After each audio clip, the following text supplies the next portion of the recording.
warahmatullahi wabarakatuh.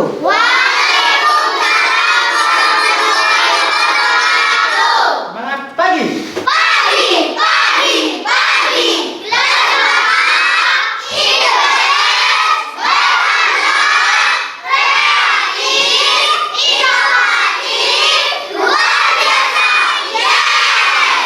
Terima kasih, salam hebat selalu. Anak-anak, sekarang kalian dalam kondisi baik-baik saja.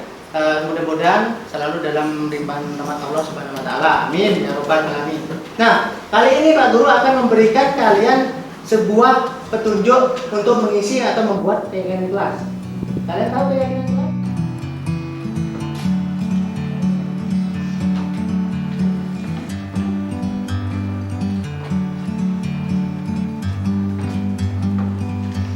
Like a bird on a tree,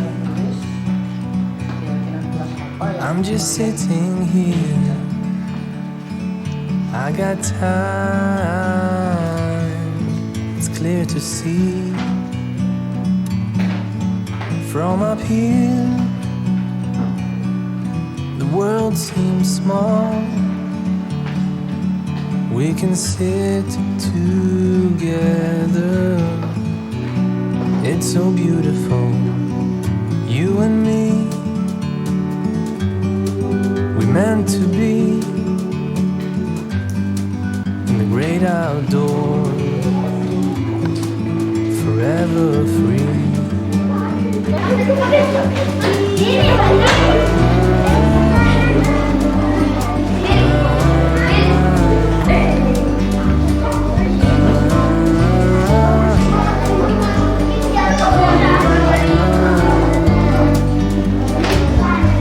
Sometimes you need to go, take a step back to see the truth around you. From a distance you can tell.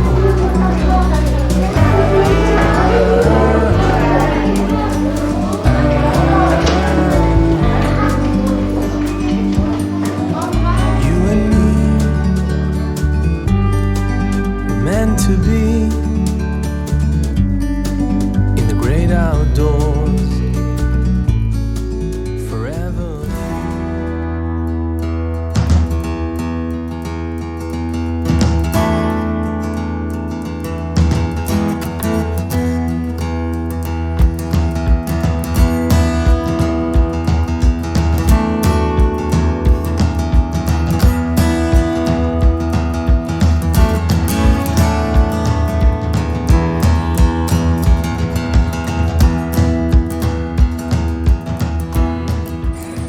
Terima kasih atas waktu dan tempat yang telah diberikan kepada saya.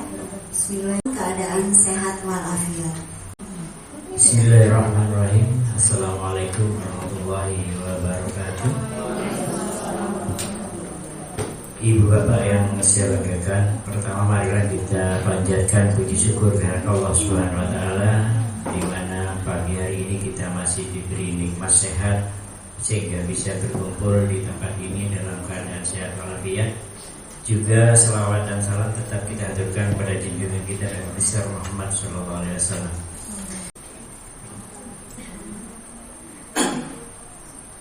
Assalamualaikum warahmatullahi wabarakatuh. Bismillahirrahmanirrahim.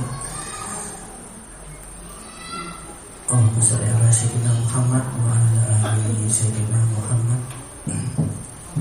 Pertama-tama adalah kita panjatkan puji syukur kehadirat Allah Subhanahu wa taala, di mana pada pagi hari ini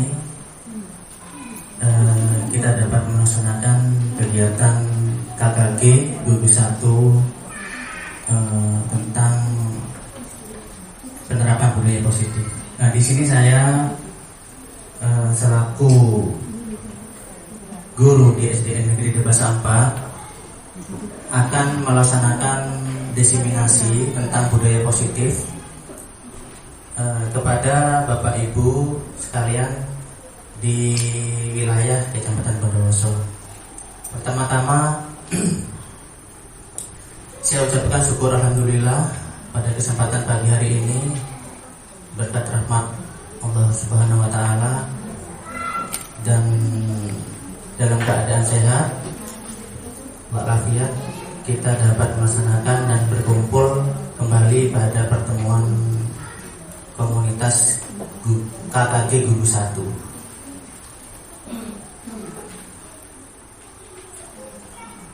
Bapak Ibu yang saya hormati, pertama sudah disampaikan oleh Ibu Ketua KKG Gugu 1 bahwa penerapan budaya positif di sekolah itu sangat penting bagi kita semua. Dan terutama pada diri saya sendiri, penerapan budaya positif itu ingin saya implementasikan terutama di sekolah kami sebagai pembiasaan yang rutin, pembiasaan yang rutin kepada murid-murid kita untuk membawa perubahan paradigma yang baru menjadi lebih baik.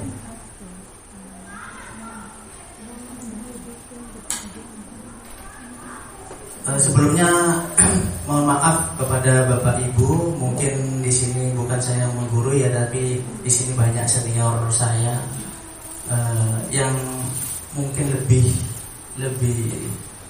mengerti, lebih paham tentang apa itu budaya positif, karena di sini saya juga masih sebagai calon guru penggerak, masih belum guru penggeraknya, tapi calon guru penggerak. Ini mungkin ya ada kekurangan atau kekhilafan atas penyampaian atau paparan saya terhadap Bapak Ibu.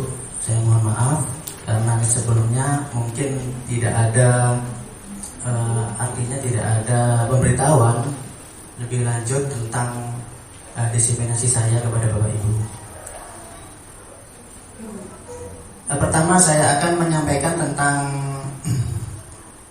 pemahaman budaya positif. Ini baru ya, yang baru akan saya terapkan. Tapi sebelumnya memang saya sudah menerapkan budaya ini, walaupun saya belum paham ke arahnya kemana gitu Bapak Ibu. Budaya positif itu sebetulnya kalau dalam hati nurani saya sendiri atau Bapak Ibu semuanya hampir sama, mirip-mirip. Kalau budaya positif seperti ini, yang kita lakukan itu yang baik, hal yang baik itu termasuk budaya positif. Tetapi arahnya itu, jalannya itu kita belum tahu mau kemana, kita masih belum kita secara jelas kita bisa mengimplementasikan kepada murid-murid kita. Jadi bagaimana kita akan membawa budaya positif ini kepada murid-murid kita supaya murid-murid kita itu lebih banyak membawa perubahan ke paradigma yang baru dari apa yang kita berikan sebelumnya, itu yang belum tersampaikan kepada murid kita, lebih paham lagi tentang penerapan budaya positif tersebut. Nah, di sini Bapak Ibu saya akan bersama-sama kepada Bapak Ibu untuk berkolaborasi, bekerja sama, saling memberikan gagasan, saling memberikan refleksi tentang penerapan budaya positif. Nah, sebelumnya saya akan mengutip dulu tentang filosofi dari Ki Hajar Dewantara. Di sini ada kalimat, kita ambil contoh perbandingannya dengan hidup tumbuh-tumbuhan seorang petani. Dalam hakikatnya, semua kewajibannya dengan seorang petani.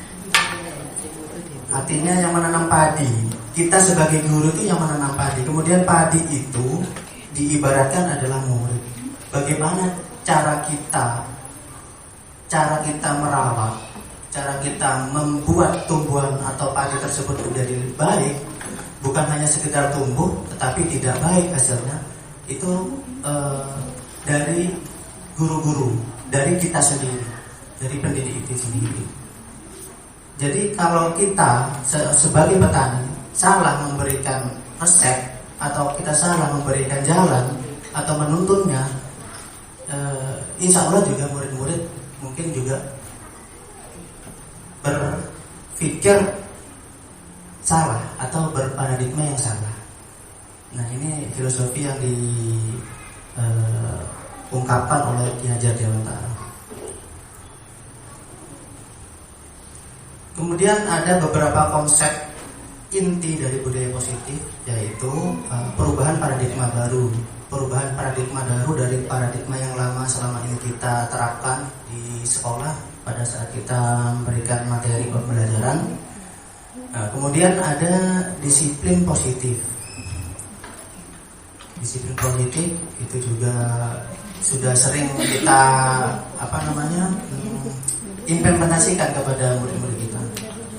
Ada nilai-nilai kebajikan. Dan tidak lupa juga yang paling penting adalah kebutuhan dasar manusia. Ini yang harus sangat diperhatikan. Biasanya ini yang menjadi domain Bapak Ibu semuanya. Karena kalau kita nggak sejahtera, nggak akan kita itu, maksudnya kita itu nggak terpenuhi dulu kebutuhan dasarnya, kita juga nggak akan lancar untuk melaksanakan suatu kegiatan tersebut. Ini kebutuhan dasar manusia juga harus diperhatikan. Kemudian motivasi perilaku manusia. Motivasi perilaku manusia ini, bagaimana kita memotivasi atau termotivasi. Setidaknya kita mulai dari diri kita sendiri dulu untuk memotivasi putra-putri kita yang ada di sekolah itu. Kalau seorang pendidik tidak termotivasi dalam dirinya sendiri, yang jelas murid juga tidak akan bisa melakukan hal yang apa yang kita harapkan atau yang mereka inginkan. Kemudian posisi kontrol bagi guru. Nah, ini yang paling penting juga ya. Ada di sini biasanya posisi kontrol itu ada 5 posisi kontrol ya. Nanti kita akan jelaskan. Kemudian keyakinan kelas. Nah, ini keyakinan kelas ini jawab yang nanti kita akan bahas. Kemudian segitiga restitusi. Nah, ini ada kaitannya Bapak Ibu dari 8 konsep inti budaya positif ini saling berkaitan erat. Kemudian hal-hal yang paling sangat dibutuhkan oleh murid kita adalah dari 8 konsep ini.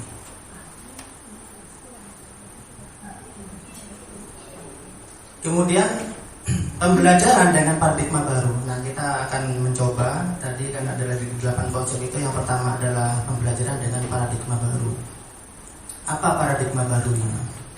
Pembelajaran dengan paradigma baru merupakan pembelajaran yang dirancang berdasarkan prinsip pembelajaran berdiferensiasi, sehingga murid belajar sesuai kebutuhannya berdasarkan tahap perkembangan sesuai teori psikologi modern yang mewujudkan profil pelajar Pancasila. Dan tujuannya ini menuju ke ini Bapak Ibu. Tujuannya ini paradigma baru tentang ini menuju ke profil ini. Jadi semua itu akan mewujudkan sebuah profil pelajar Pancasila. Nah, ini yang diharapkan oleh pendidikan ya, terutama pendidikan di Indonesia, terutama di sini. Pendidikan itu menginginkan putra-putri kita itu memiliki profil pelajar Pancasila. Ini sangat luas, cakupannya juga sangat luas. Biasanya profil pelajar Pancasila ini sudah terimplementasi dalam kurikulum Merdeka pada saat ini. Jadi kita sudah tidak ragu lagi bagaimana kita mau mengubah paradigma baru dari paradigma lama yang tidak mengenal profil pelajar Pancasila yang sebelumnya kita yang ada di kurikulum K13 ya, tidak ada profil ya. Jadi kita merubah lagi paradigmanya menuju atau mewujudkan profil pelajar Pancasila. Kemudian yang kedua, konsep yang kedua ini ya. Ini masih dalam paradigma baru ya. Kita coba dulu ya. Bapak Ibu kan sudah menerima lembaran tadi. Mungkin Bapak Ibu ada yang menerima lembaran yang sudah ada stick note-nya ya, seperti ini. Nah ini coba Bapak Ibu ambil satu stick note itu, kemudian Bapak Ibu tulis apa yang menjadi Bapak Ibu, yang menjadi keinginan Bapak Ibu, tapi keinginan itu yang tidak bisa, artinya tidak bisa orang lain itu mengetahuinya atau ingin membukanya, jadi rahasia. Jadi kalau ini kan apa, stick note ya, stick note ini kalau Bapak Ibu tidak ada stick note-nya pakai kertas ya, itu Ibu tulislah atau tuliskan sesuatu yang sangat berharga menurut Bapak Ibu yang tidak bisa atau Bapak Ibu itu berikan kepada orang lain. Tetapi ya, ini ya, apakah Bapak Ibu bisa memberikan kepada orang lain bila mana orang tersebut ingin ya membukanya dengan berbagai macam cara, misalkan dirayu, dibujuk, kemudian disanjung-sanjung yang mungkin ya, atau diiming-imingi dengan berbagai macam hal yang sangat berharga lainnya, atau ditukar dengan hal yang berharga. Itu kira-kira Bapak Ibu tuliskan di sana, kemudian Bapak Ibu kepal, digenggam di dalam kepalan tangan itu. Nah, nanti silakan ada, atau Bapak Ibu di sini ya kan ada satu bangku, ada dua ya. Silakan nanti satu orang mengepalkan tangan bergantian ya, diambil dari stick note-nya itu, dituliskan di sana, kemudian digenggam. Nah, nanti teman sebangkunya atau Bapak Ibu cari dua orang ya berpasangan ya, dua orang itu nanti silakan satunya bergantian coba buka, dirayu itu. Atau dengan cara apa? Apakah Bapak Ibu memberikan itu? Kalau dirayu dengan hal yang positif, apa Bapak Ibu harus membuka? Kalau dirayu dengan hal yang negatif, apa Bapak Ibu harus membuka? Atau dirayu dengan berbagai macam cara, sanjungan, bujukan, kemudian yang lainnya ya, yang kira-kira kalau misalkan dirayu hal yang positif, atau Bapak Ibu memberikan?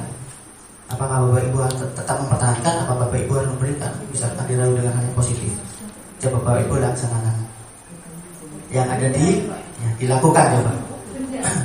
Silakan, benda berharga itu bisa ya, atau sesuatu yang berharga dalam diri Bapak Ibu. Memiliki apa Bapak Ibu? Misalkan saya memiliki sebuah batu permata ya, yang sangat berharga. Misalkan ya, ditulis batu permata, Ibu genggam dalam tangan. Atau Bapak Ibu punya suatu pemikiran yang sangat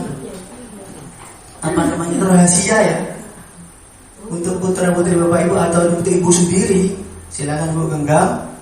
Temannya yang sebelahnya itu bisa membujuk atau berbagai macam cara untuk membukanya. Kalau terbuka, nah nanti kan ada. Kalau Bapak Ibu bisa mempertahankan, nah, berarti apa alasannya? Kemudian itu, silakan Ibu coba. Siapa yang sudah? Jadi berpasangan. Ini kan kita mencoba ya. Mungkin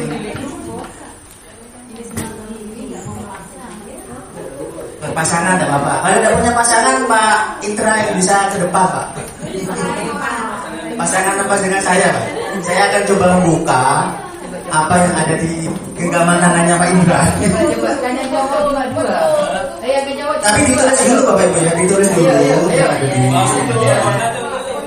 Oh kan bekas kerja baru datangnya nggak ada. Itu sesuatu benda atau sesuatu yang sangat privasi Bapak Ibu ya. Tapi ya ini yang ada tapinya. Kalau yang namanya yang ingin membuka itu pandai, dia itu mengungkapkan berbagai macam cara untuk membuka, terus Bapak Ibu membukanya. Nah itu nanti harus ada alasannya kenapa gitu. Kalau nggak bisa dibuka, bagaimana alasannya Bapak Ibu mempertahankan itu? Gitu. Apakah harus dibuka? Apakah tidak dibuka? Gitu. Silakan. Selamat datang Mas Ponco. Ini selaku ketua komunitas Silakan Bapak Ibu bisa lakukan. Siapa kira-kira yang sudah bisa membuka ini? Oh, rahasia. Ya. Kemudian yang kemudian yang sebelahnya Bu, apakah bisa membuka itu?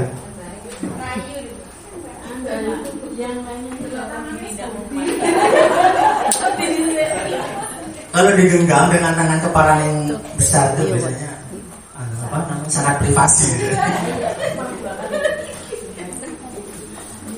Bagaimana? Ada yang bisa membuka? Tidak ada yang bisa. Kalau tidak ada, berarti Bapak Ibu telah melakukan suatu bentuk komitmen atau bentuk suatu privasi yang betul-betul Bapak Ibu pertahankan. Jadi Bapak Ibu sudah benar-benar melakukan hal yang memang betul-betul menjadi Bapak Ibu itu betul-betul dirahasiakan. Itu yang paling pentingnya.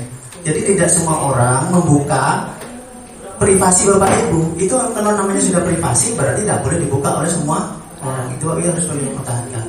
Kecuali kalau Bapak Ibu tidak kuat dengan menggenggam tangan itu privasi tersebut, maka akan terbongkar.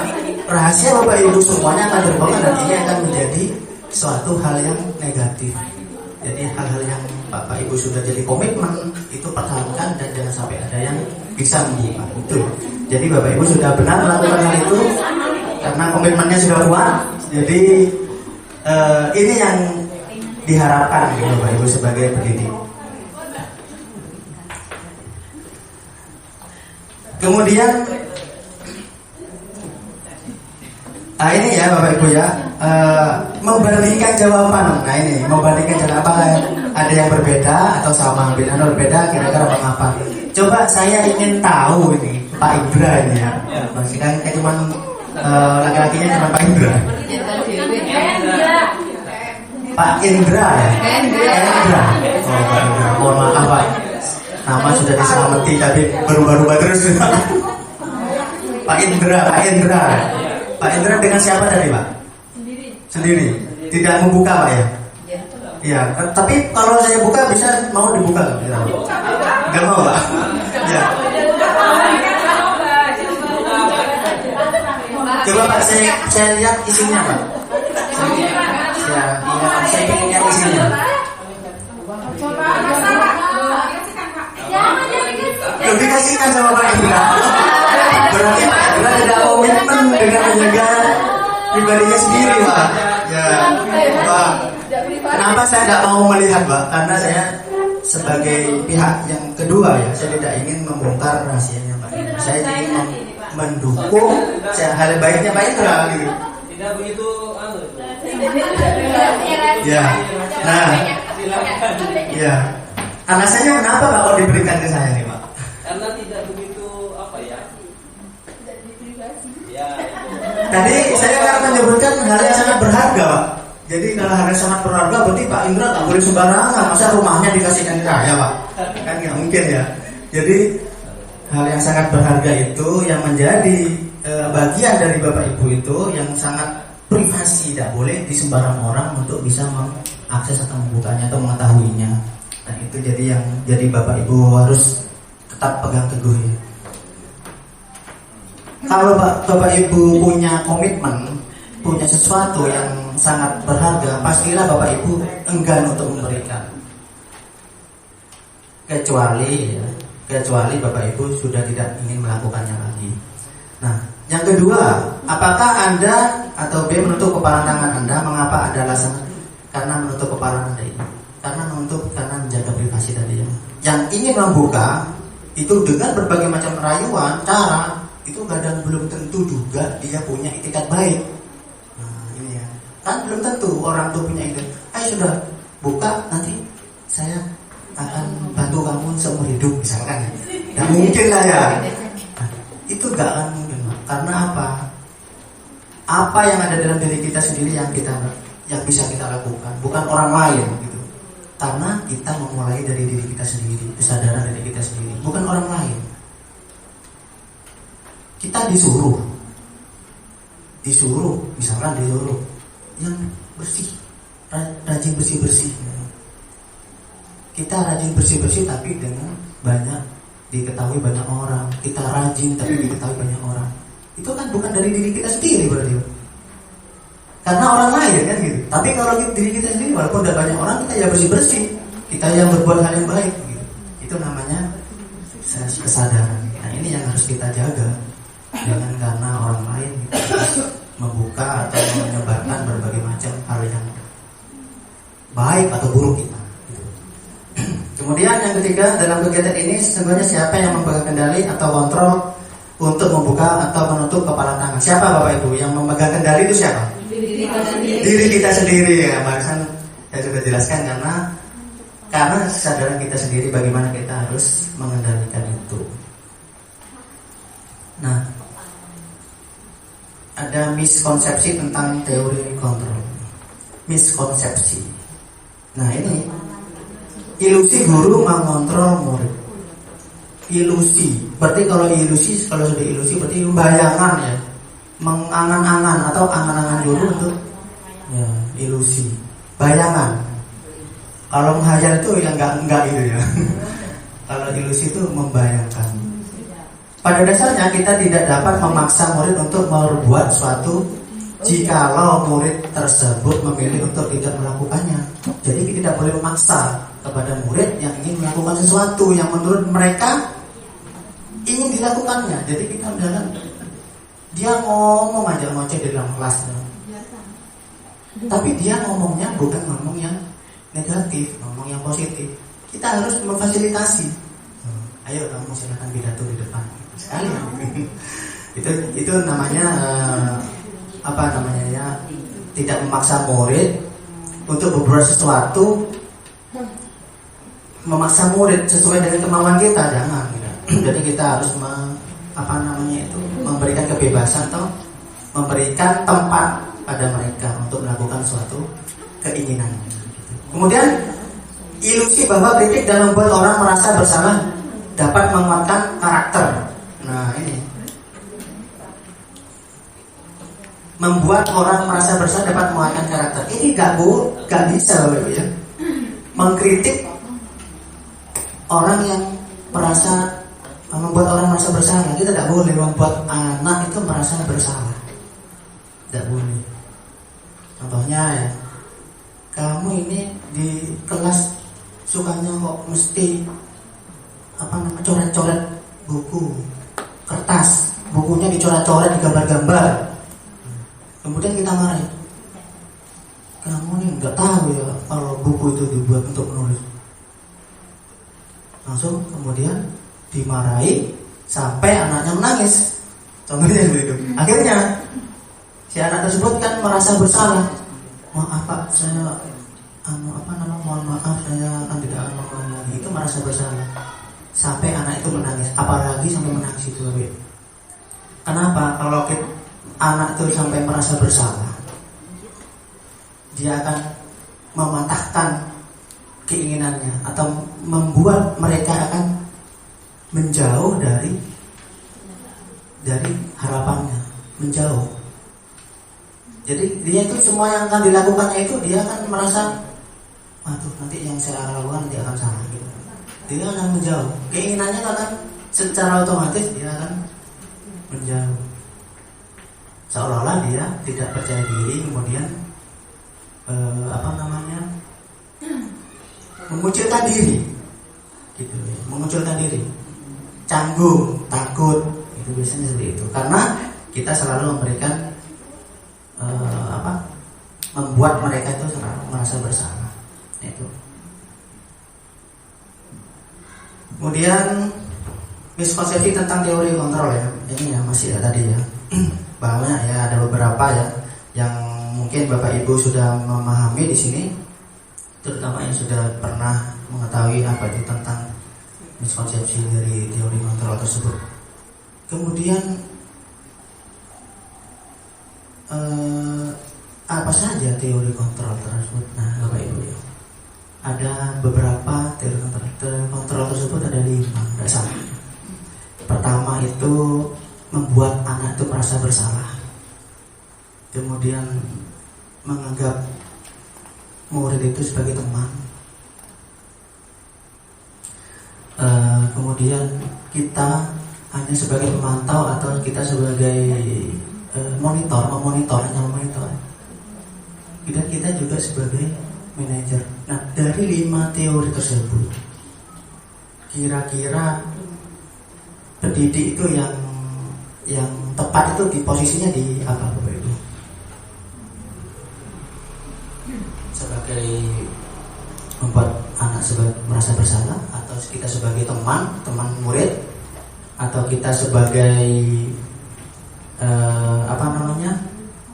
apa kita hanya memantau atau memonitor, atau kita sebagai manajer? Sebagai teman. Sebagai Teman. yang paling tepat kira-kira. Sebagai teman, tapi masih dalam batasan-batasan yang harus kita terapkan juga ke anak. Berarti sebagai manajer. Sebagai teman, karena ada batas-batasan kita sebagai guru, kan begitu ya. Pasti ada segi dampaknya dari teori tersebut. Kita sebagai teman. Tapi yang paling tepat sebagai apa kira-kira? Sebagai manajer.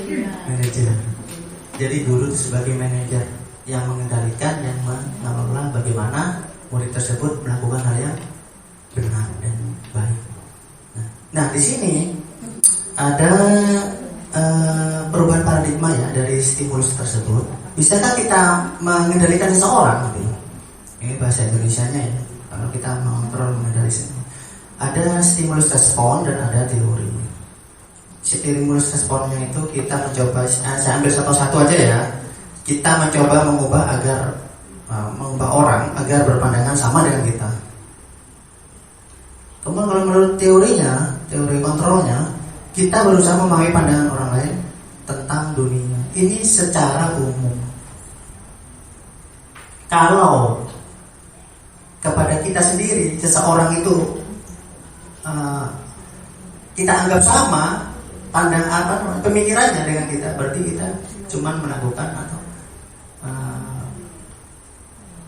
melakukan stimulus respon saja, tapi tidak menerapkan teori kontrol. Nah, ini contohnya seperti ini. Kemudian itu satu contoh ya. Kita ambil satu lagi. Perilaku buruk dilihat sebagai suatu kesalahan. Ini stimulus responnya. Perilaku buruk dilihat sebagai suatu kesalahan. Ini juga tidak diterapkan di dalam teori kontrol. Seharusnya semua perilaku memiliki tujuan. Jadi setiap anak itu, walaupun mereka itu berbuat hal yang buruk, tapi belum tentu mereka membuat kesalahan. Bisa jadi mereka punya tujuan apa tertentu. Misalkan contohnya nih, di kelas saya sendiri ini ada anak yang suka ngomong, sehingga anak-anak yang lain terganggu. Itu menurut saya atau menurut guru itu akan mengganggu yang lain karena mereka ngomong sendiri. Nah, tadi yang saya contohkan. Tapi mereka punya tujuan. Ternyata, menurut teori ini ya, ngomong itu kan mereka punya tujuan. Ngomongnya, berarti dia mengosak kata. Gitu. Nah, kenapa kok dia sekalian disuruh pidato aja di depan? Itu contohnya tadi itu. Jadi, ayo kamu pidato sini, kamu mau ngomong apa? Kadang anak kan masih merasa malu. Nah, Bapak Ibu silakan pakai cara media, pakai mic apa gitu. Kadang tambah malu ya. Pakai mic tambah malu, tambah pakai mic. Tapi anak-anak tertarik. Gitu. Kalau pakai cara lain, bagaimana? Ya, tampilkan suatu gambar, kamu ceritakan di depan kelas. Ayo, kamu kan suka ngomong. Sekarang kamu sekarang itu untuk mengubah. Ini kan termasuk paradigma ya, untuk mengubah perilaku anak yang biasanya itu suka ngomong ngoceh aja. Ada beberapa anak, ayo, ini kelompok satu kelompok maju di depan, menceritakan cerita atau gambar saja. Ini ceritakan atau gambar ini diceritakan. Itu mengubah paradigma kebiasaan anak yang seperti itu dari stimulus respons menjadi teori. Nah itu ya Bapak Ibu, dua contoh saja, yang lainnya itu ada, silakan Bapak Ibu nanti bisa dilihat. Kemudian disiplin positif yang kita terapkan saat ini, karena dalam materi ini adalah budaya positif. Nah, ini karena konsep ya, mesti dari konsep budaya positif. Ini disiplin positif ini masuk dalam konsep budaya positif. Bapak Ibu pasti sudah paham tentang budaya positif, tidak perlu saya panjang lebar di sini. Contohnya datang tidak terlambat, itu namanya disiplin positif ya. Kemudian mengikuti jadwal weekend segala macam, disiplin positif. Kemudian menghormati, menghargai semuanya. Nah, kemudian selanjutnya adalah nilai-nilai kebajikan yang sudah diterapkan. Nah, nilai-nilai apa yang terkandung dalam budaya positif tersebut, nilai-nilai kebajikannya. Nah, ini kan sebetulnya implementasi nilai-nilai kebajikan ini implementasi dari budaya positif tersebut. Nah, jadi ini juga termasuk dalam konsep budaya positif. Nilai yang disepakati bersama lepas dari, nah ini ya, ini selalu universal ya. Jadi bangsa, suku, bangsa, agama, bahasa dan latar belakangnya. Ini mengacu pada profil pelajar Pancasila. Kemudian Ibu primary, IBO ya. Nah, ini saya tidak bisa bahasa Inggris, yang bisa Bu Yati. IBO Primary Years Program. Nah ini sebetulnya ini adalah perilaku, ini perilaku. Kemudian yang ketiga, keterampilan hidup. Nah, ini dapat dipercaya, harus hati benar. Ini tiga nilai kebajikan.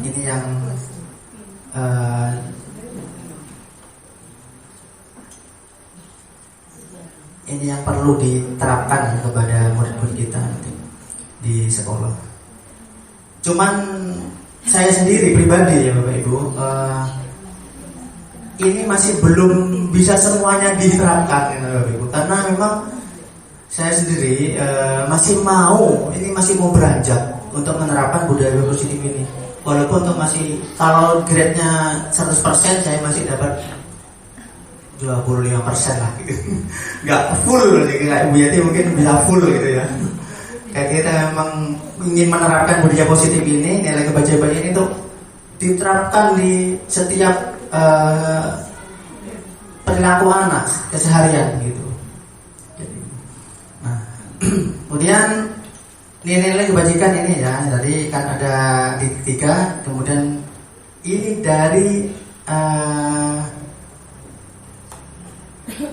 maaf ya sebentar. Nah ini yang lanjutannya tadi ini kan tadi 3, kemudian yang ada ini 6 ya. Ini. Jadi nilai-nilai kebajikan yang bisa diterapkan ini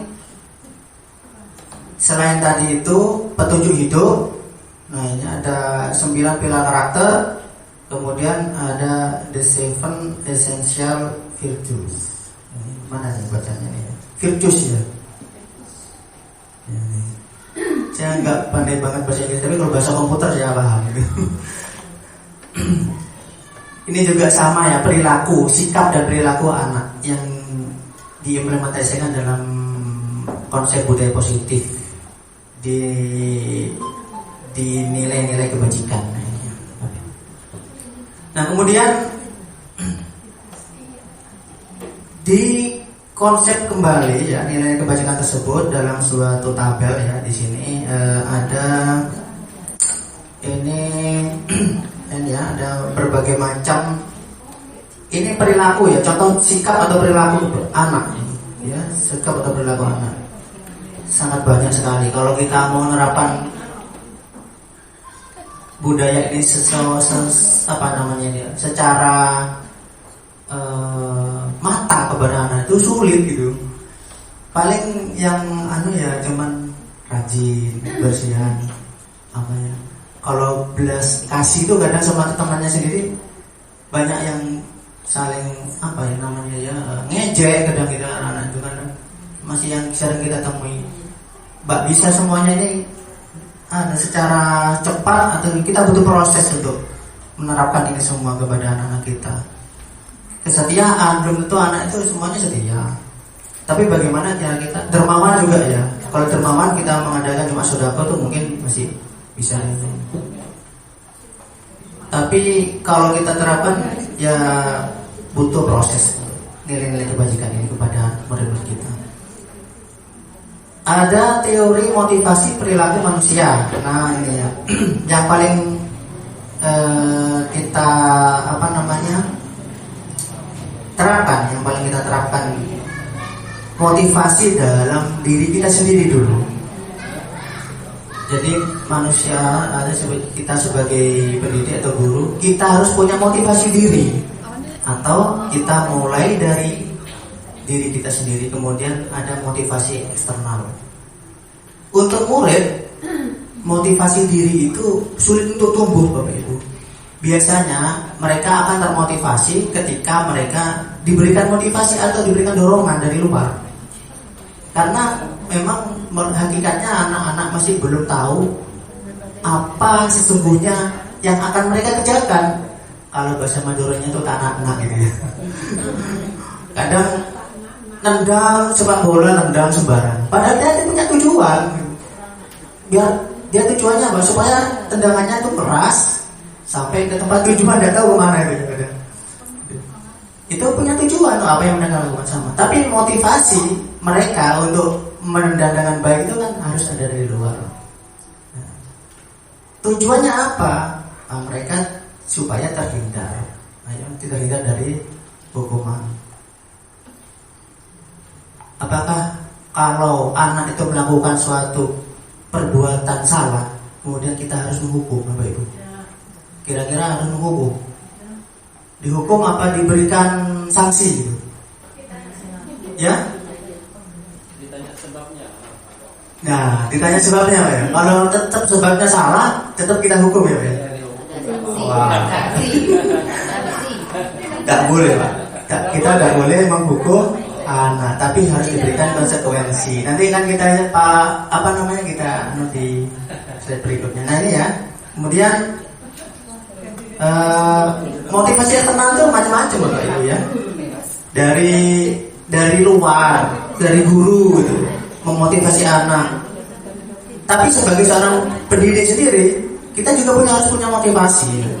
Walaupun kalau kita memberikan motivasi kepada anak, tapi kalau kita tidak termotivasi dulu, ya sulit mau memotivasi anak. Kita sendiri aja malas gitu. Ini bukan mencontohkan diri saya yang malas saya. Tapi memang kita ingin berusaha lebih baik gitu. Mendapatkan imbalan dari orang lain ini juga tidak akan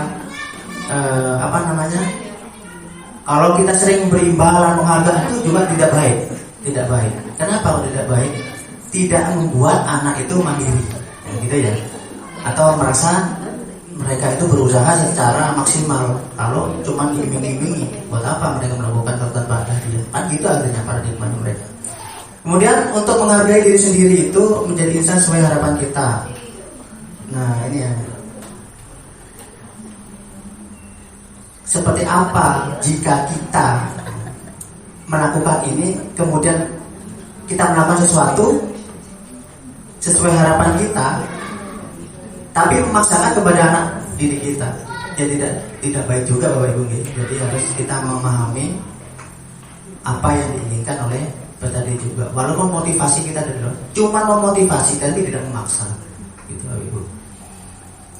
Kemudian ini ya. Nah ini sudah jelas ya. Kita itu bukan merdeka, itu bukan karena kita itu pas merdeka bebas, bukan. Merdeka itu memanusiakan manusia, memanusiakan murid. Berpihak pada murid itu juga maksud memerdekakan merdeka, ya merdeka itu bukan merdeka lantas kita menganggap merdeka itu perjuangan, selesai dari perjuangan, bukan. Tapi tetap kita masih berjuang. Ini filosofi dari Ki Hajar Dewantara. Nah, ini kita membentuk keyakinan kelas ya. Tentang keyakinan kelas, tentang hukuman dan penghargaan. Apa sih keyakinan kelas?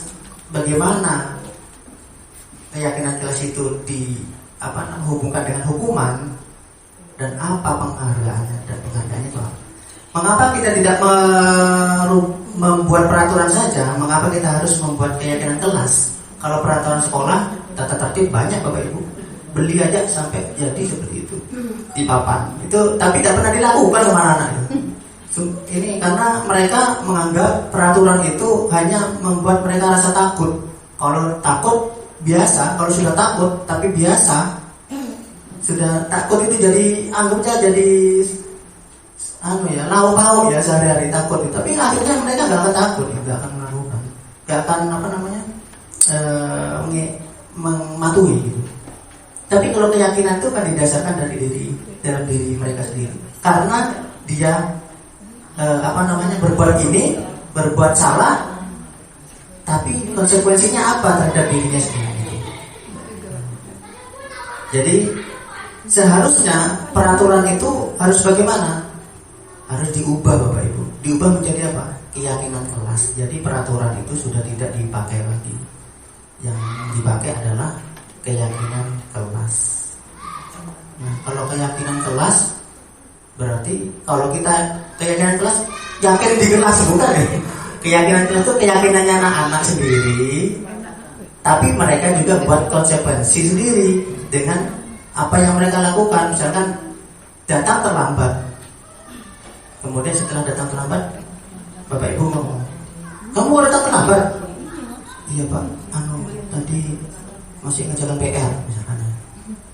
Ya sudah, kalau kamu ngejalan PR, kamu datangnya lambat, kamu di ruang guru belajar. Itu bukan keyakinan kelas namanya, tapi hukuman.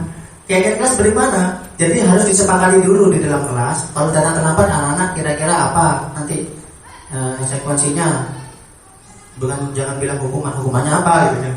Konsekuensinya apa nanti untuk memperbaiki kesalahan itu. Membuat jadwal yang besar di rumahnya gitu ya. Boleh itu. Jadi anak-anak sendiri yang menentukan.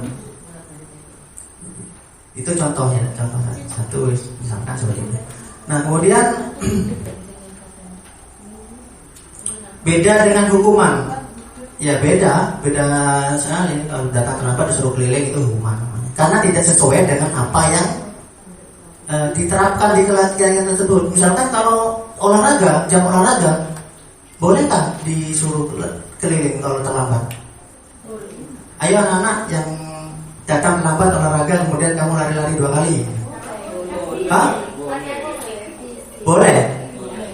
Boleh ya, karena sesuai dengan apa yang diyakini di keyakinan pada waktu pelajaran PJOK tersebut. Jadi disesuaikan gitu Bapak Ibu. Disesuaikan. Ini ya. Kemudian penghargaan ya, nanti penghargaan ya. Kalau kita setiap kali memberikan penghargaan, misalkan anak-anak yang bisa jawab dapat hadiah uang 5.000 misalnya. Itu juga tidak baik terlalu seperti itu. Karena apa? Anak-anak tidak akan membiasakan diri karena hanya menjawab karena ada uang. Tidak mungkin ya. Tidak mungkin. Kita juga bisa tekor nih. Nah itu. Itu juga tidak melatih mandiri. Kemudian ini Bapak Ibu ya. Sebentar saya lihat dulu. Sudah tinggal berapa slide ya. Karena waktu juga.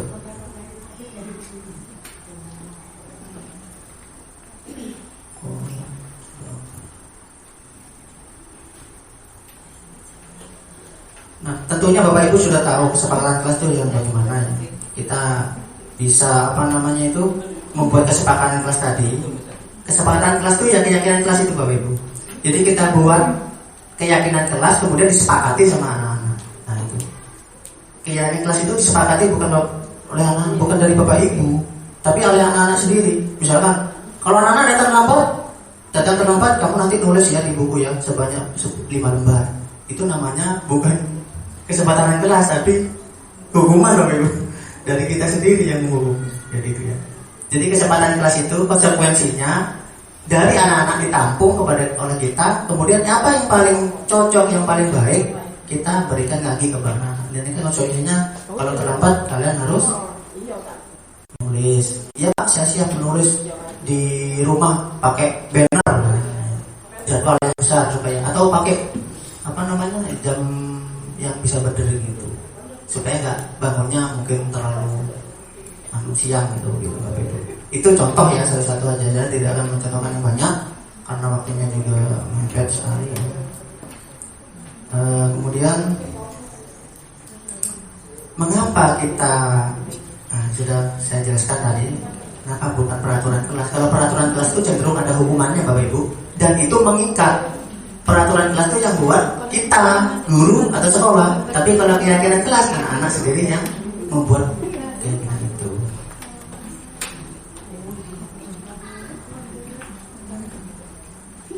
Yes.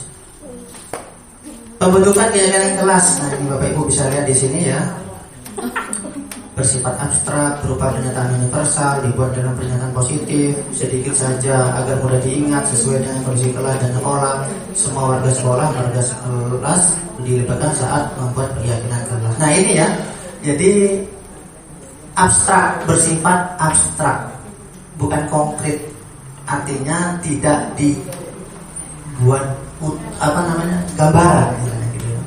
Jadi bersifatnya abstrak. Itu keyakinan. Karena ini kan kata sifat ya. Kalau keyakinan kelas itu kata sifat, bukan kata kerja.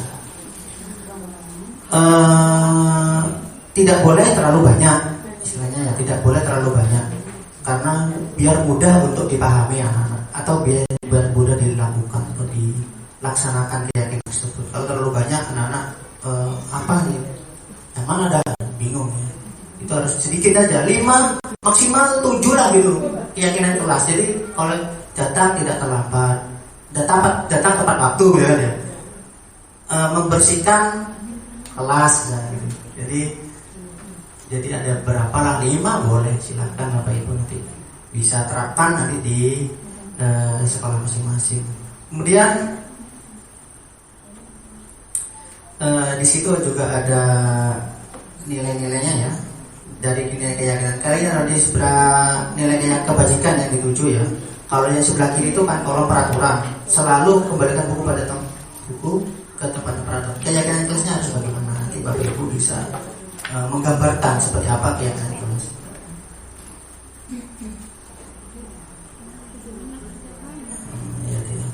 Jadi ada beberapa itu. Misalkan sini saya ambil contoh, gunakan masker. Apa keyakinannya? Menjaga keselamatan kan gitu. Itu ya. Selalu kembalikan buku ke tempatnya. Itu apa keyakinannya kira-kira Bapak Ibu? Bersikap disiplin bisa, atau bertanggung jawab boleh. Kemudian dilarang mengganggu orang lain. Contohnya apa? Keselamatan ya. Keyakinan kelasnya tuh dilarang mengganggu orang lain, takut temennya celaka kan gitu. Kadang anak-anak itu dorong sampai kena kursi. Kita kan menjaga apa? Keselamatannya. Saling menghormati, menghargai. Ya bagus. Sudah bisa jawab. Kemudian selanjutnya, Bapak Ibu masih mau memahami tentang ini ya. Ya, kemudian selanjutnya dihukum oleh penghargaan. Nah ini ternyata penghargaan itu menghukum Bapak Ibu. Ternyata penghargaan itu menghukum anak. Apa pengaruhnya? Penghargaan itu menghukum. Penghargaan mengurangi ketepatan. Penghargaan tidak efektif. Penghargaan merusak hubungan. Nah kalau kita sering melakukan penghargaan ya seperti itu jadinya. Nah ini ya. Apa saja yang dikatakan itu memberikan penghargaan itu berdampak ya, jangka panjang dan jangka pendek. Nah, Bapak Ibu silakan dibaca.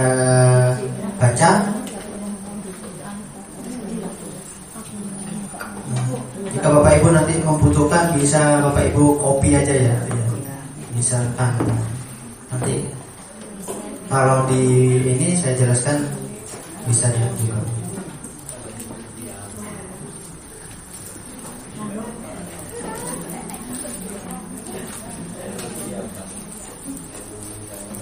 ini dihukum oleh penghargaan.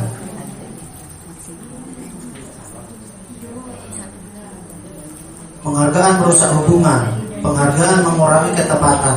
Jadi anak-anak itu tidak dilatih untuk mandiri. Artinya anak-anak itu hanya diandalkan dengan kebiasaan-kebiasaan yang menggantungkan diri pada orang lain. Jadi tidak, dia itu dari kemauan kalian sendiri. Jadi hanya orang lain dia akan berbuat. Hanya karena orang lain dia akan melakukan sesuatu. Itu tidak baik kepada anak-anak kita. Sangat banyak Bapak Ibu ya penghargaan.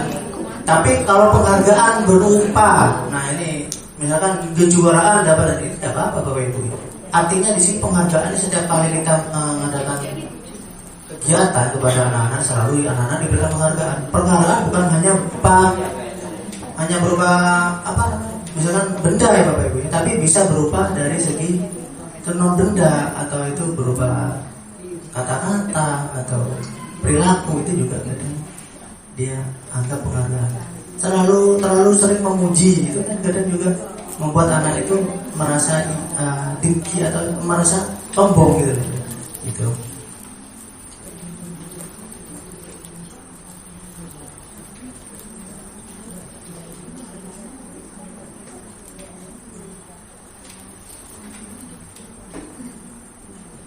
Nah ini contoh perilaku bagaimana apresiasi ya. Contoh pengakuan apresiasi kebajikan.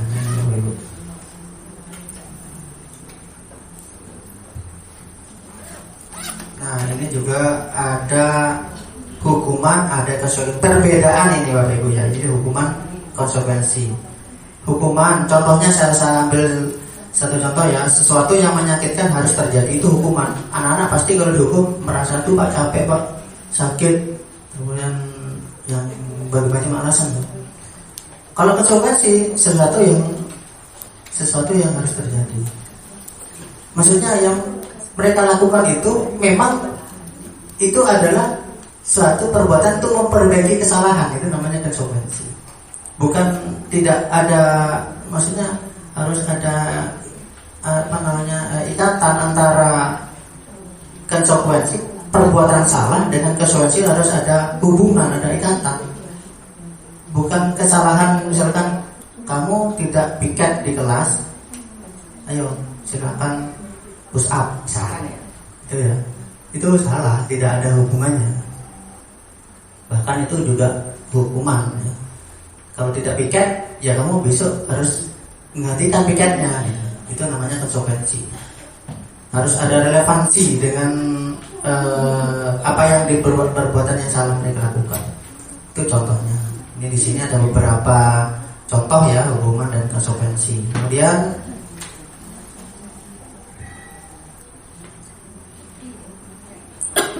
perbedaan hukuman dan konsekuensi di sini ada hukuman, ada konsekuensi dan restitusi. Nah ini yang nanti kita akan bahas ya. Hukuman apa sih? Konsekuensi itu apa? Restitusi apa? Nah, hukuman tidak terencana. Hukuman itu tidak terencana. Tiba-tiba murid tidak tahu apa yang akan terjadi, tidak dilibatkan, bersifat satu arah, berupa hukuman fisik atau psikis. Itu hukuman Bapak Ibu yang melibatkan atau banyak berpengaruh atau banyak melibatkan fisik ya, hubungan fisik ya. Hukuman itu berupa fisik atau psikis.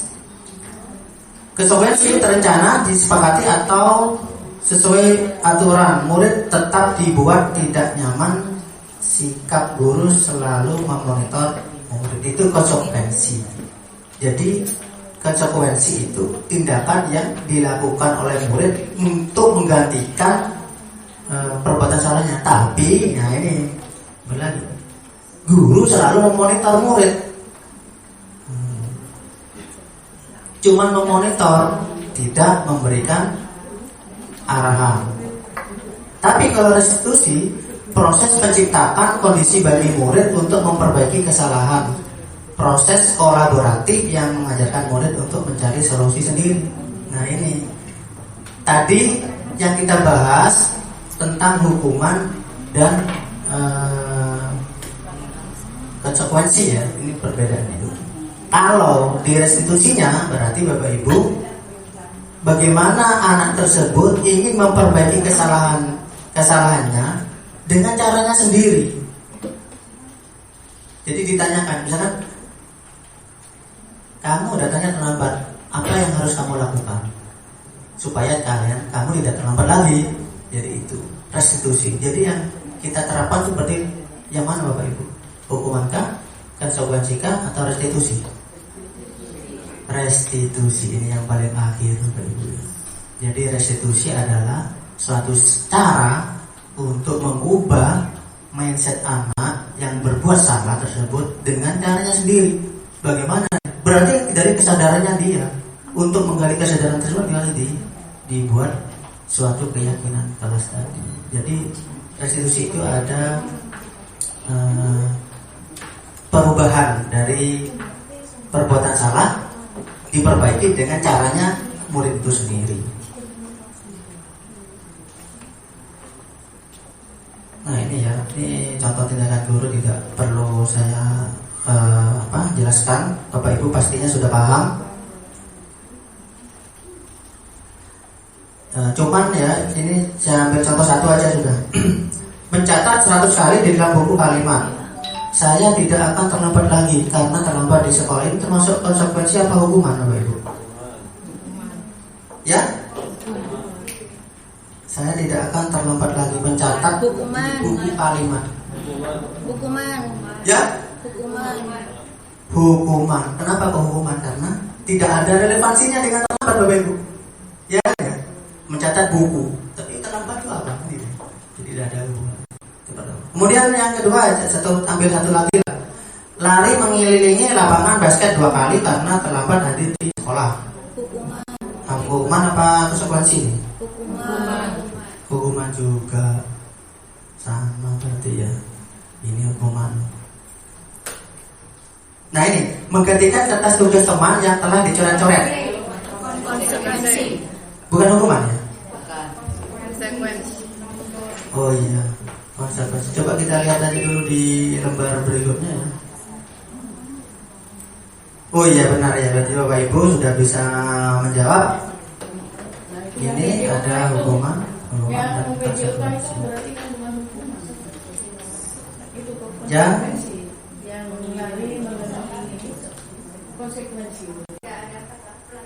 hukuman.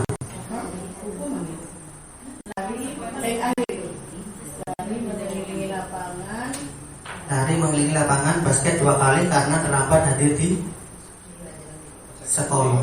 Pelajarannya Apa itu pelajaran PJK? Gini, Pak. kalau ini kan bukan pelajaran PJOK. Itu ada keterangan Terlambat hadir di sekolah kan gitu ya. Jadi beda Bapak Ibu. Kalau kecuali kalau terlambat hadir mengikuti pelajaran PJOK baru atau baru konsekuensi. Kalau terlambat hadir di sekolah berarti kan belum tentu juga itu kan pelajaran PJOK Bapak Ibu. Jadi kita kategorikan itu ada sebagai hukuman. Kecuali terlambat, ini adalah terlambat mengikuti pelajaran pendidikan agama Islam, harus membaca juz amma berapa surat misalkan ya, itu baru konsekuensi. Jadi tapi itu juga harus disepakati juga. Ini semuanya harus disepakati konsekuensinya apa kan begitu. Sebelumnya itu dengan keyakinan kelas tadi. Itu Bapak Ibu.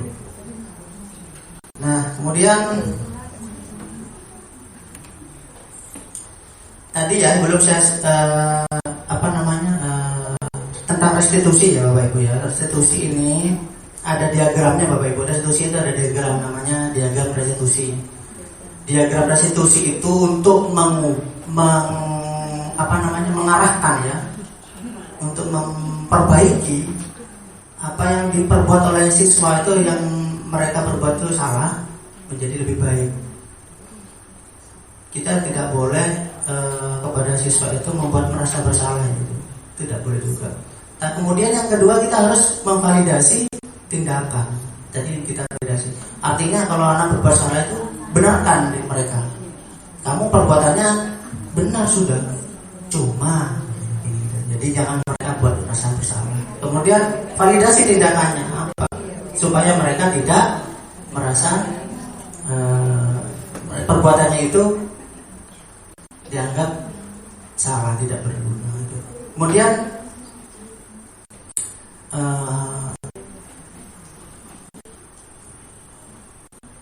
merasa bersalah. Kemudian validasi tindakan apa ya Bu, yang terakhir dalam restitusi? Menanyakan keyakinan. Menanyakan keyakinan, ya betul sekali. Jadi menanyakan keyakinan itu ada di dalam restitusi yang harus kita terapkan di kelas. Nah kemudian kebutuhan dasar manusia Bapak Ibu, ya ini kebutuhan dasar manusia ya. Apa sih kebutuhan dasar manusia itu? Kita tuh ingin disayangi kan ya. Kita ingin perhatikan gitu. Apa lagi? Kalau menurut Bapak Ibu?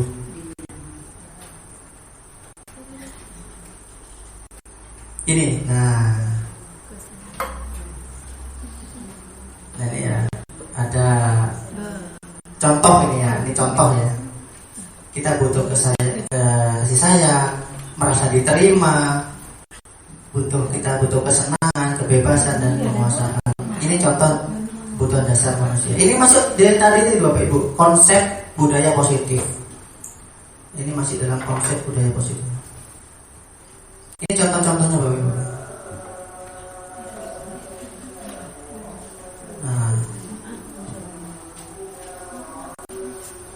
Nah, bertahan hidup, kasih sayang, rasa diterima, penguasaan, kebebasan dan kesenangan. Ini kebutuhan dasar. Ada 5 kebutuhan dasar manusia. Kalau saya lebih memilih yang mana ya? Bertahan hidup aja dulu. Yang pertama. Kalau udah hidup baru bisa berbuat apa-apa Bapak Ibu ya. Kan begitu ya. Kemudian secara berurutan. Nah ini Bapak Ibu nanti bisa saya bagikan juga dengan guru. Nah ini tadi itu kita bahas tentang posisi kontrol kita sebagai guru. Ya, sudah tadi ya kita sudah bahas.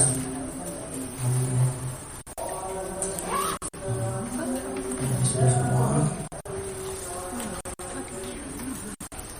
Nah, ini masuk dalam posisi kontrol yang tadi. Nah, Bapak Ibu, kita sebagai guru sudah melaksanakan, tentunya kita sudah melaksanakan perbuatan apa yang harus kita lakukan ya untuk memberikan budaya-budaya seperti kita pada peserta didik kita.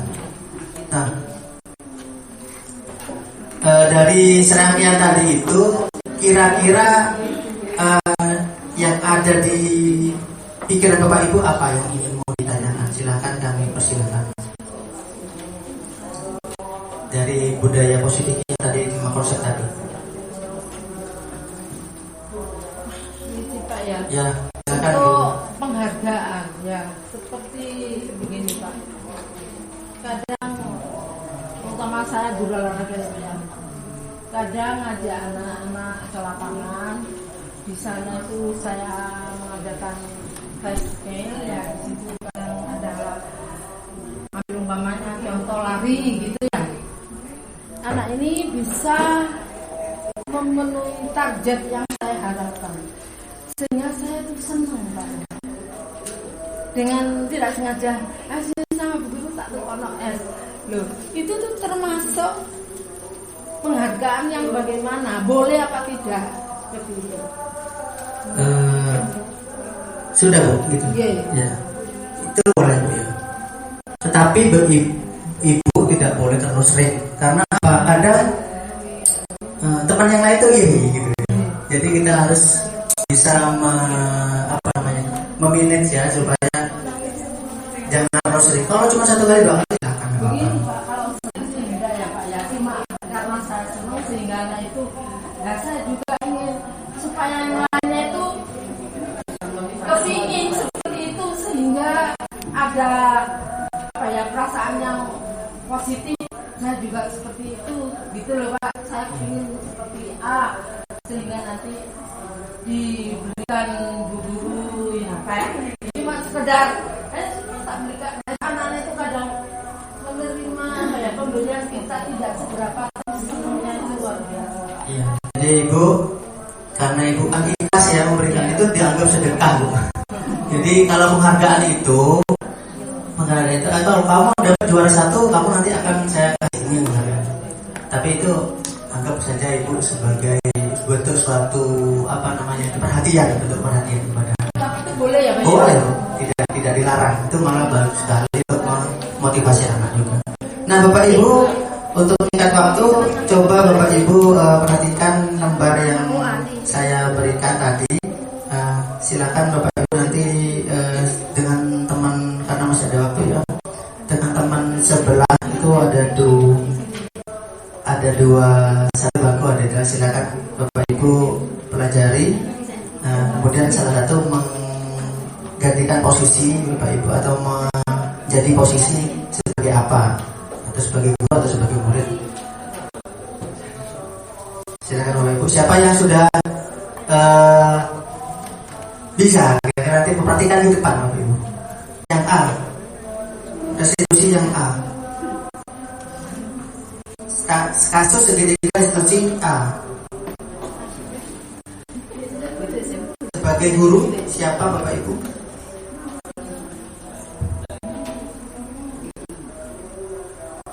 Yang A, siapa yang pegang yang A?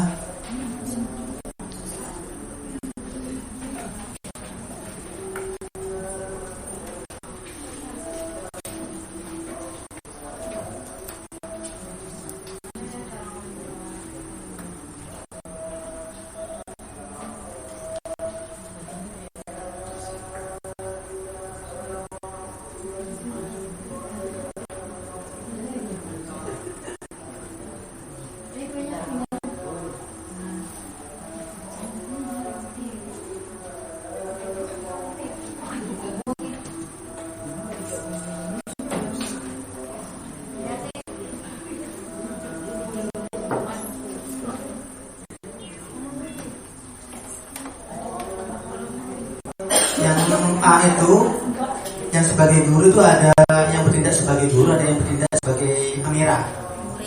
Murid ya, sebagai murid. Silakan yang bertindak sebagai guru atau Bu Yati sama Bu Ika, mohon maaf ya, ini senioritas.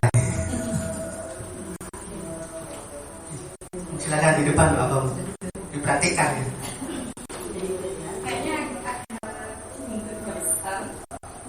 Baik, terima kasih. Mohon izin Pak Nana.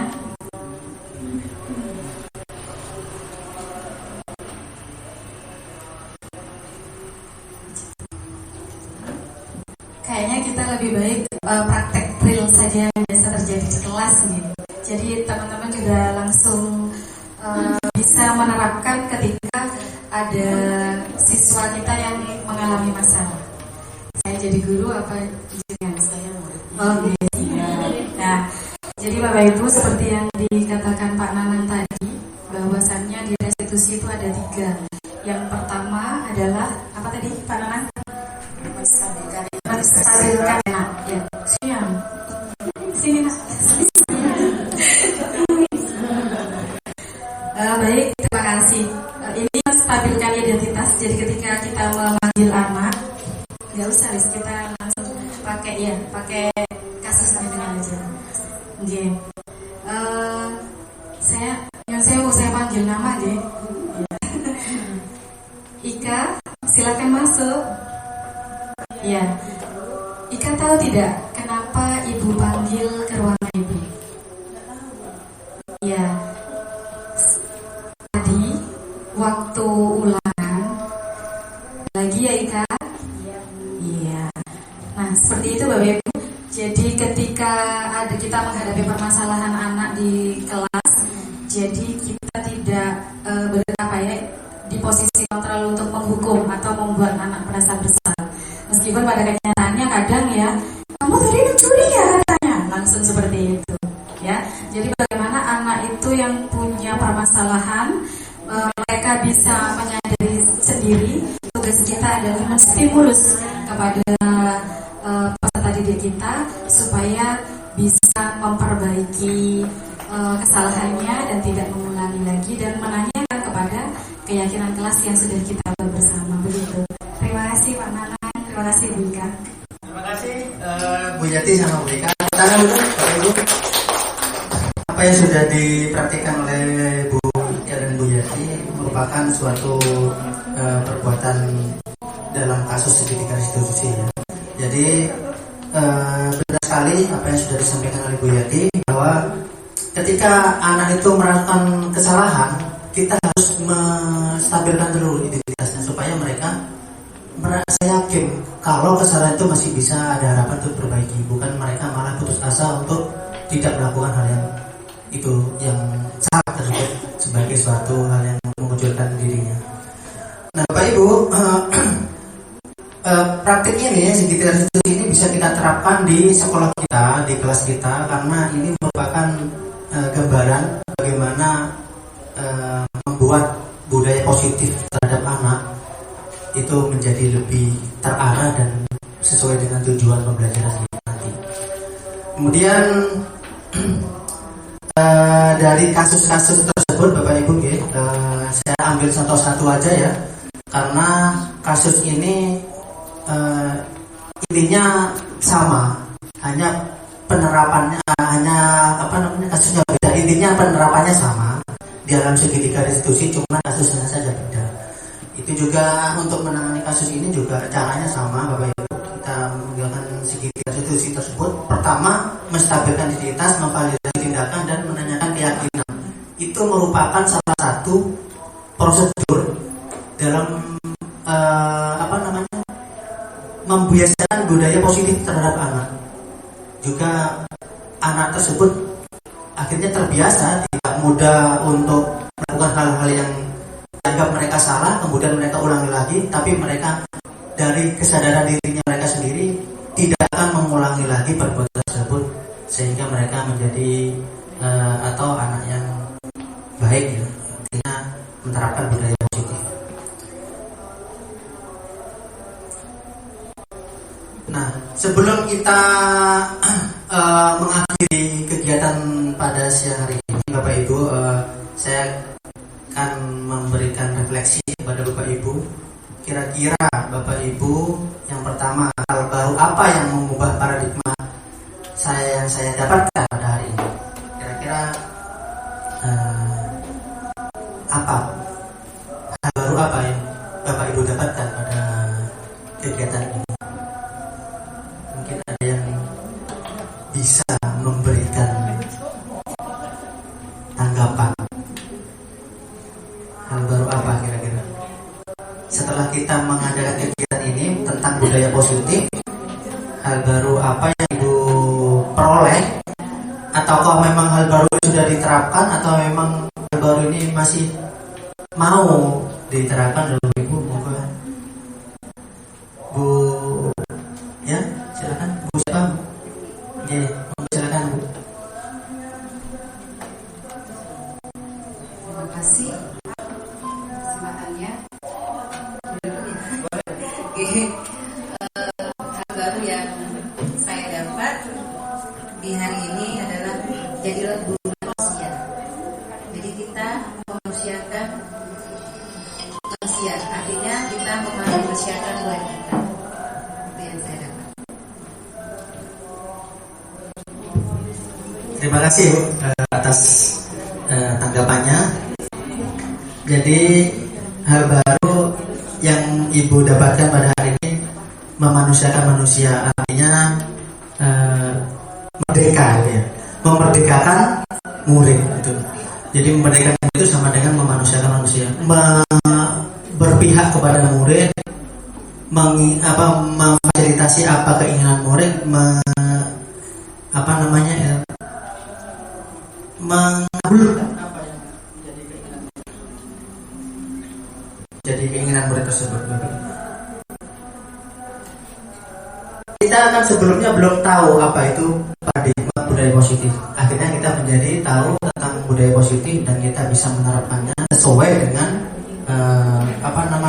alur budaya positif, konsep budaya positif tersebut. Kemudian yang kedua, peran perasaan apa yang muncul selama mengikuti sesi ini, khususnya mengenai makna disiplin dan motivasi intrinsik Bapak Ibu? Kira-kira perasaan apa yang muncul setelah mengikuti sesi ini tentang disiplin dan motivasi intrinsik? Mungkin ada yang bisa memberikan tanggapan?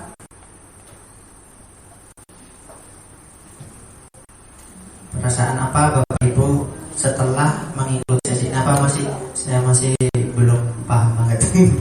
Hal itu mungkin Bapak Ibu saya mau pelajari lagi nanti ya. Bu Devi,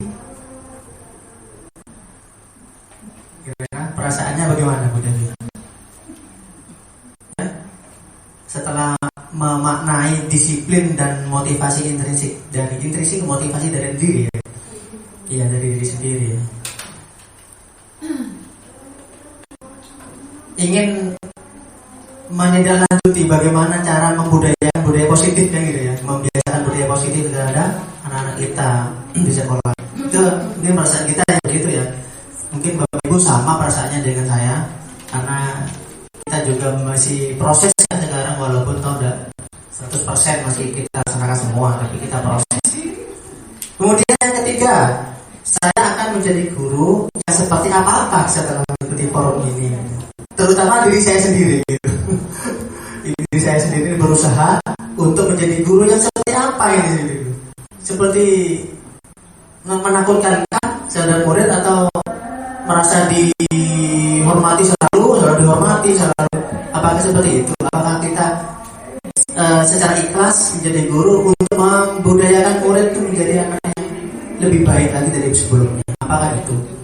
Kira-kira apa menjadi motivasi Ibu, Bapak Ibu setelah mengikuti forum ini?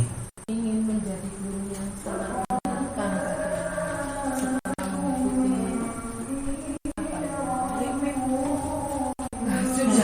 Saya ingin dengar suaranya lebih keras lagi Bu. Ibu siapa? Bu Lili. Setelah mengikuti ini Pak, mungkin saya akan ingin menjadi guru yang sangat menyenangkan bagi murid-murid saya. Terima kasih, tepuk tangan dulu bagi Lili. Memang kita itu semuanya punya kekurangan ya Bapak Ibu ya, terutama saya sendiri. Kekurangan saya juga banyak. Tapi dengan ini kita juga berusaha lebih baik lagi daripada yang sebelumnya. Yang Lilik sudah menerapkan itu, mungkin sebelumnya ini termasuk motivasi diri ya, motivasi intrinsik Bu Lilik ya. Motivasi intrinsiknya Bu Lilik. Karena motivasi intrinsik itu tumbuh dari dalam diri kita untuk lebih baik lagi kepada Allah. Nah, Bapak Ibu sekalian, Bapak Ibu yang saya banggakan, dari beberapa rangkaian kegiatan ini tentang budaya positif, apa yang sudah saya sampaikan mungkin banyak kekurangan atau khilafan, karena manusia juga tak lepas dari kesalahan. Saya mohon maaf. Untuk selanjutnya nanti bisa kita adakan di pertemuan berikutnya atau di forum KKG berikutnya. Mungkin dari Bapak Ibu yang bisa memberikan saran atau memberikan gagasan, bisa bersama-sama kita berkolaborasi di sana. Nah, Bapak Ibu yang saya hormati, dalam penerapan program budaya positif ini hendaknya guru menjadi, ini adalah penutupnya ya, menjadi guru yang baik, di mana guru mampu meregulasi dirinya dalam posisi kontrol saat ini, bagaimana berjalan dirinya sebagai imam, manajer, dan menuntun murid-muridnya menjadi lebih mandiri dan bertanggung jawab. Nah ini tak ada gading yang tak retak. Mohon maaf atas segala kekurangan. Saya akhiri dalam forum ini. Saya kurang lebihnya mohon maaf. Assalamualaikum warahmatullahi